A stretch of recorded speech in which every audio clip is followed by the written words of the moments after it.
So much more. And it's all free. Admission, parking, children's art projects, and live entertainment. Fine arts for Ocala, and a fun outing for the entire family. Don't miss out. Again, that's October 23rd and 24th from 10 to 5 each day. Presenting sponsor, Palm Chevrolet. The Ocala Golf Club, one of Ocala's premier golf courses, from its pristine 18-hole course layout to its amazing pro shop. Jason Linhart and the staff at Ocala Golf offer everything that you need for your golf outing. That's the Ocala Golf Club. Experience country club style golf at municipal prices. You won't go wrong with the Ocala Golf Club. Call them for a tee time today, 352-401-6917. This Friday night on the WOCA High School Football Game of the Week, the 7-1 Bellevue Rattlers take on the undefeated Vanguard Knights. Flight drops back. He's going to look to the left. Now he comes back to the right for Jackson Dennis, who catches it at the 5 and carries a Pasco Pirate into the end zone. Touchdown, Rattlers! Jackson Dennis gets his touch. The Rattlers will head to Booster Stadium with the district title on the line against the 7-0 Vanguard Knights. So join me, Galen Unold, and John Ivory for a Marion County matchup as the Bellevue Rattlers take on the Vanguard Knights. They're going to give it to Reed right up the middle. He breaks a tackle. He gets in the end zone. Touchdown, Eugene Reed. That is now 3 touchdowns on the night for Eugene Reed, and he just walks in easily again. Kickoff is at 7:30. Pregame starts at 7, and you can hear it all live right here on 96.3 FM, 1370 AM, or via YouTube at WOCA The Source. It's Monday. Not sure how you did it, but you actually survived an entire 2 days without hearing from Tom. Good job to you. And once again, good luck. Welcome back to Ocala Talks on a Monday. If you didn't hear earlier today, and you're a Suntran user, Suntran has changed its routes. They go into effect today. The Suntran routes, they base the changing of the routes on public input, demographic needs, and travel requests. They redesigned the 7 bus routes, allowing for a more streamlined process that will reduce ride times by approximately 50%. Upgrades include expanding services, bus stops located on both sides of the road, easy onboarding for passengers with accessibility limitations, new digital veils on the outside of the bus to automatically change with route information. And there's also a newly updated bus tracker has been implemented for riders. You can get up-to-date information, follow the bus route in real time. You can utilize this live bus tracker online by going to suntran.org. There's also a QR code that's got maps, bus maps on it inside the vehicle that will link passengers directly to the live bus tracker. So now you can track where your bus is in real time instead of wondering whether it's running late or not. You can know for certain whether it's running late, on time, or early by going to the live bus tracker at suntran.org.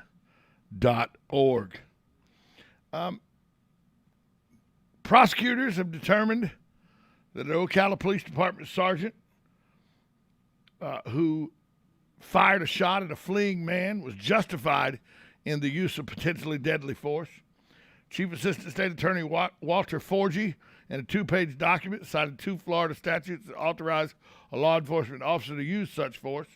This is according to Ocala.com. The first law says when the officer reasonably believes it is necessary to defend himself or another from himself or herself or another from bodily harm while making an arrest. The second says if the officer believes that such force is necessary to prevent imminent death or great bodily harm to the officer or any other person around the area. Forgy noted that Sergeant Richard Tuck, he was in a foot chase with Dallas Dothard in September 16. He had good reason to believe Dothard was armed, according to Forgy. Sergeant Tuck had good reason to believe Dothard was armed and dangerous. He had committed multiple criminal offenses while in the officer's presence. He ignored repeated commands from law enforcement to drop his weapon and brandished a firearm. The fear that Dothard would cause great bodily harm or death to Sergeant Tuck or any of the other officers on the scene was reasonable, and the use of deadly force was authorized by sections 776.05 and 776.012 of Florida statutes. Given that use of force was legally justified, the state's attorney's office will take no further action on this matter other than the prosecution of Dothert. Dothert is charged with carrying a concealed firearm, resisting an officer without violence. Dothert was released from the facility on September 25th. He's entered a plea of not guilty at his arraignment. He declined an interview with the Star-Banner when they reached out to him in his home. Here's what happened that day. Ocala went to the Promenade of Ocala. It's located on 27th Avenue, if you don't know where the Promenade is. They went to investigate a disturbance call that there were multiple kids causing disturbance, juveniles causing disturbance. When officers arrived, they searched for people involved. As they were looking around, Trayvon Boyd, an officer with Ocala PD, saw several people running and screaming. They said when they got the officer, they said the reason they were running and screaming is somebody was on the property with a gun. The officer called for backup, went in the air looking for the armed individual. He saw two people. One of them later identified as Dothert reaching towards their waistbands. He told them to stop. Dothert took off running. Officer gave a description of Dothert. Tuck saw him, chased Dothert to curb with body cam footage. The supervisor repeatedly told Dothert to stop.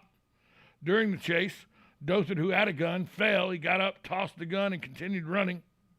Dothert fell a second time. He grabbed the gun again and fired, and Tuck fired a shot at him but missed.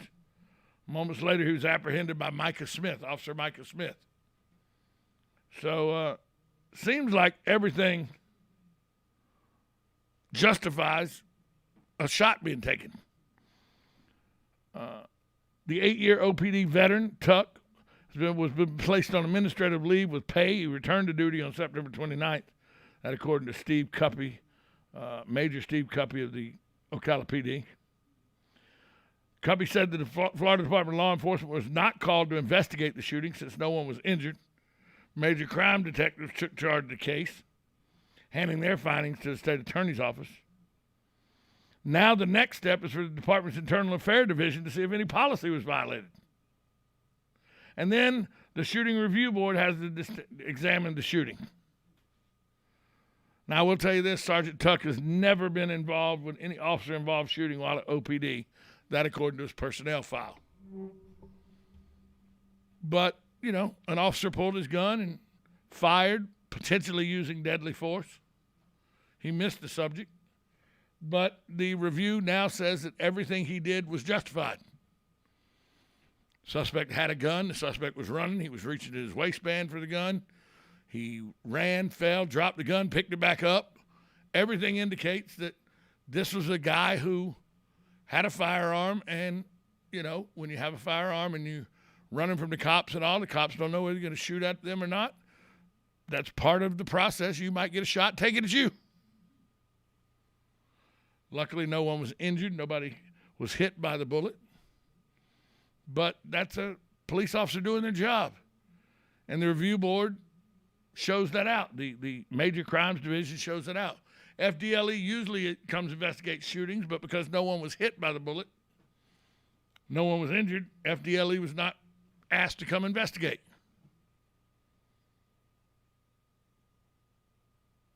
But it seems everything was, you know, by the book. And the fact that they're so transparent about this investigation, that says a lot to me. That shows you that OPD, Ocala Police Department, Mike Balkin, the chief, and his rank and file understand transparency is good community relations.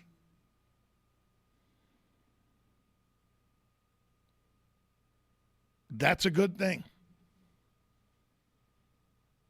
That's one of the reasons why I believe why you've had strife between the community and the police departments all across the country. You haven't seen that same level of strife here in Ocala. Because I believe there's open communication with the community from the police department. There's that word again, communication. Just communicate. Tell people where everything is. Most of the time, we're going to decide that if you put the story out the way this one was put out, everything checks out, it looks like they were doing their job. You never want a cop to, you never want an officer to pull his gun and use deadly force, but in this situation, it looked like it was very warranted that he pulled his gun and used deadly force, although no one was injured, thank goodness, in the shooting. We'll take a break. We'll come back with more Ocala Talks right after this. 1370 AM, 96.3 FM, WOCA, The Source.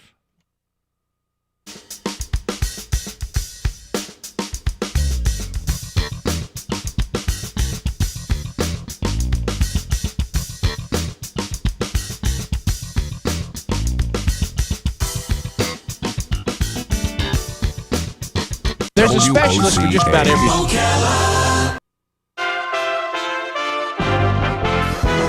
USA Radio News with Lance Pride. American politician, diplomat, and retired four-star general who served as the 65th Secretary of State from 2001 to 2005, Colin Powell has died from COVID-19 complications.